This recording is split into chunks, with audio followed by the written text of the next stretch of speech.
My name is Brenda Dewberry. Amazing, Brenda. Um, what city do you live in? I live in Dayton, Ohio. And how long have you been a caregiver? I will have been a caregiver come 14 years as of August the 14th of this year. And do any of your own children live with you? Well, actually, I have no children.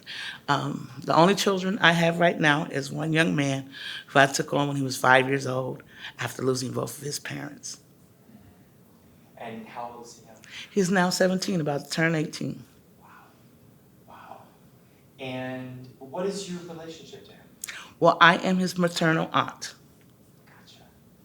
And what about your legal relationship to him? I'm sorry, I am his paternal aunt. Paternal aunt. His Okay. father was my brother. I'm sorry. What was your question? What about your legal relationship? My legal relationship is that I have legal custody of him. I've had legal custody of him since he was 5 years old. Got it. And you shared a little bit, but what about the reason that he came into your care? Well, I first met my nephew about 3 months before he came into my life. Well, in the terms of custody, his father and him, his father stayed with me for 3 months when he was going through an ordeal where he's trying to find a place to live. And as a result of him living with me for those 3 months, I grew attached to my nephew and we formed a relationship and we bonded and we had so much fun. So when it came about with the troubles that he experienced, which landed him in my hands, I said yes, immediately said yes, because I didn't want to see him in the system. He had family who loved him and wanted him to be a part of the family experience, and that's why I said yes. Uh, do you have support from others? Actually, I do have support from others. My sister helps, and then I have a brother named Joseph who helps. When first starting out, it was quite a trial in the terms of support, getting support because they have. My brother had family of his own. Belinda was working 2 jobs, and then I got to receive support from my one niece who has twin boys, same age. So they started doing things together, which made it a lot easier for me in the terms of getting him acclimated and socially involved with others. And it was a great experience for them, and they all are the same ages, and so that's. Um, Oh, and my other support is external in that one agency, it took me a minute to get them. I had to appeal, but the agency that's currently involved in his life is truly making a difference in how he navigates life as he knows it now. what are some of the challenges that you're facing, and how do you feel like those could be improved? Some of the challenges that I face currently include respite. Sometimes caring for a loved one, if you've never done it, can be very overwhelming. In addition to your regular activities that you have to do during the day, staying abreast of appointments, after school activities, summer employment opportunities for kids, which he's worked every summer since he's been eligible. I try to keep him engaged and involved to become socially acclimated to different environments, different cultures rather, different opportunities that will allow him to grow and flourish and not just have a single view of one experience, multiple experience. The other support comes from his in-home care provider. As a result of me applying to Ohio Rise, she comes in twice a week and she spends time as a part of providing some of that respite. But in talking with other parents, caregivers rather, and grandparents who are taking care of their loved ones, respite is huge because it can become overwhelming, especially after you've raised your own children and then you have four, maybe two, four, six other young people that now is part of your life and you have to rearrange everything and it can become overwhelming sometimes and you need that break. That break helps you to become more in tune with yourself, to calm yourself down, to create focus for you, and because sometimes you can really lose focus, and create the focus and calmness that you need in order to be able to effectively work with the child or the children that you're serving. Because what we want to try to do is model certain behaviors that are expected of us when we grow up, or when children grow up, and to becoming a productive, contributing member of society. So it can be overwhelming sometimes when you think about all those things that you have to take into consideration in raising or developing a young person who is not yours, but is a part of you through the bloodline, if that makes sense. Yeah. Sorry. Yeah, that's great. Um, I'm curious about some specific challenges in terms of support. So financial, food stamps, childcare, school health, mental health, respite. You mentioned activities, support Well, I groups. will tell you one of the challenges that we had starting out was this therapist. It was a challenge in that individuals who pronounce their licensures or credentials and all of that, sometimes that's not as important as to whether or not you can effectively help this child. I had one agency we were working with. He had two different therapists. The third therapist came in and she wanted to tell me all these acronyms behind her name. In my mind, I'm thinking, that's great, that's wonderful. All I need to know is are you able to help my child?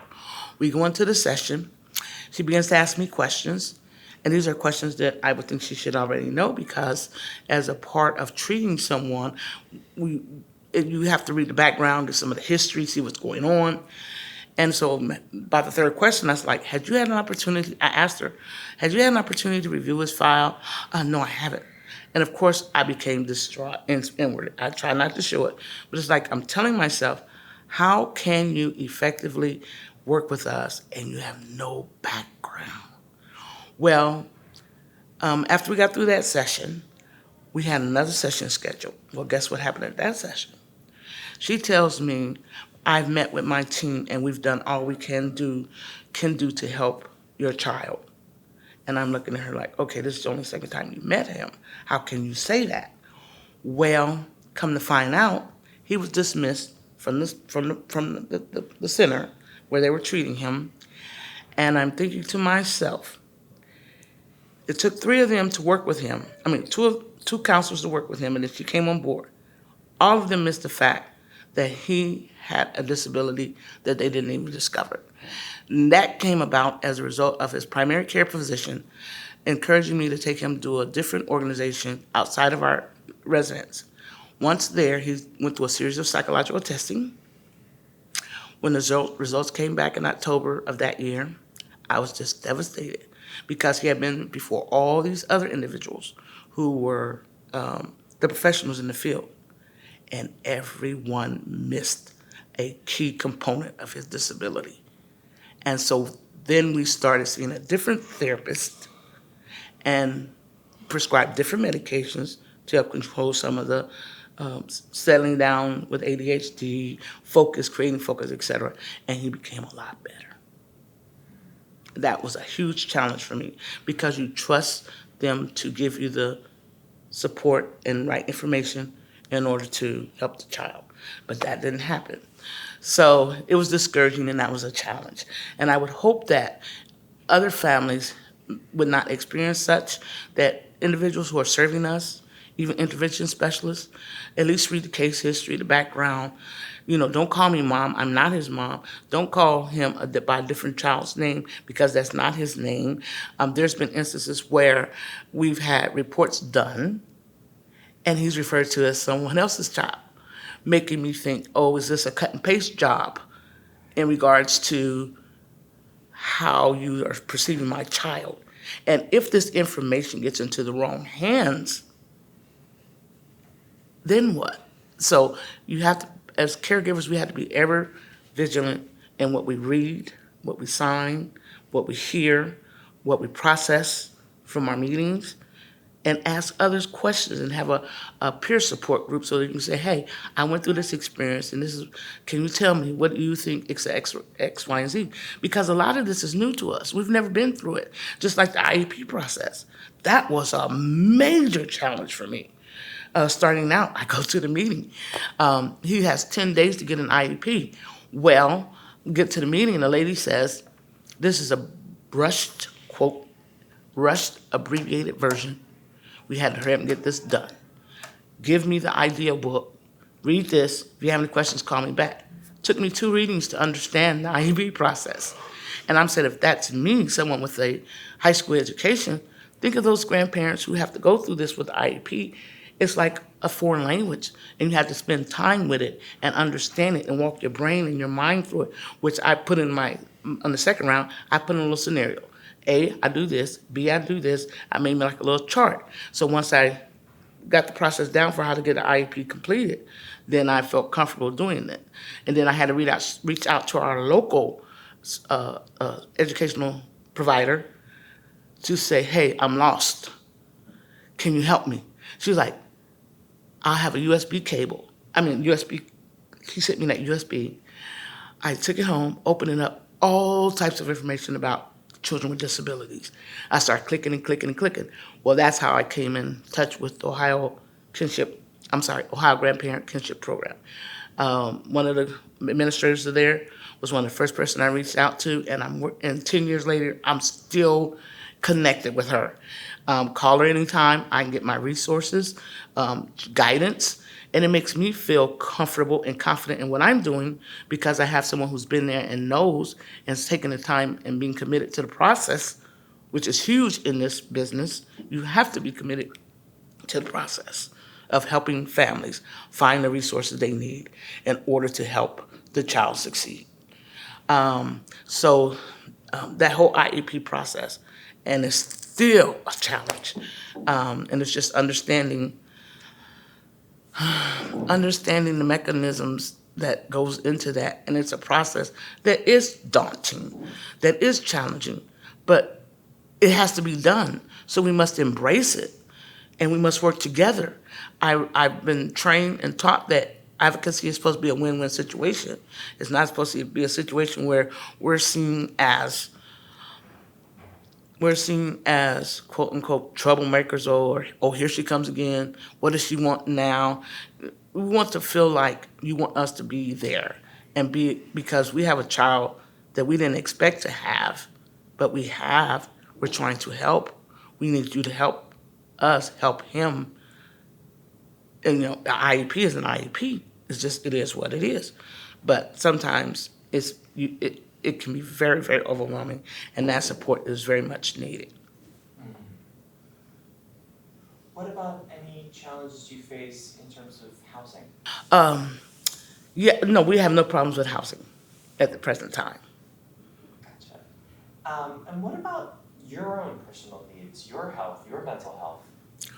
Well, from a spiritual perspective, if I'm allowed to say that, is I try to keep myself centered and knowing that God didn't make a mistake, and that if I continue to do what I need to do in order to help the child, because I didn't tell you the story of the tragedy that when his mother passed away, she was in a car accident, and 2 of his sisters were with her, okay? Now, here's the kicker. They were all at their auntie's house. The mother and the other 2 had left. He decided he didn't want to go. So I asked him, I said, why didn't you go with your mom and your sisters that night? He was like, I didn't feel like it. So it was unfortunate and tragic. But God did not make a mistake. It's like he was spared. Because had he gone with them that night, he could have been a part of that tragedy. And while it's a tragic loss to us, he's here. And that's why he's special in my eyes. And I try to convince my family about that. God don't make no mistakes. So I center myself, try to ground myself spiritually. Respite is huge for me, considering I've never had children and have to give up my time. But I've had so far I've had great experiences with respite, including the young lady who recently started coming into the house and spending time, and out externally. One organization has a great program in the Dayton area that goes to 4 days a week from 1:30 to 5, and it's a support group for him. And then another group that's on the outside of where we live, he goes there on Saturdays and Sundays, and they have activities for the children to do. Most of the resources that I have garnered for this young man, I have garnered on my own through research. Sometimes in our experiences, I have found that if you don't know, sometimes they will not tell you. I found out if you do know and you begin to ask questions, oh, it no longer exists. Oh, we used to have that program, and blah blah blah. So research, re, kinship care individuals should always be empowered and confident in their resources and just asking basic questions. Right now, I call myself the resource collector. Every agency I go to, every community fair or festival I go to, and there's a booth or a table that have resources there that could serve families or young people, I'm pulling them. I'm pulling them. And I'm keeping them organized in a system at my house where if someone calls me or if I'm talking to someone, I'll say, well, have you heard about this? Have you heard about that? Well, here's a program. Contact this organization. Contact that organization. That's key for kinship caregivers because there's are resources that we now need to acquire that we never had to acquire before.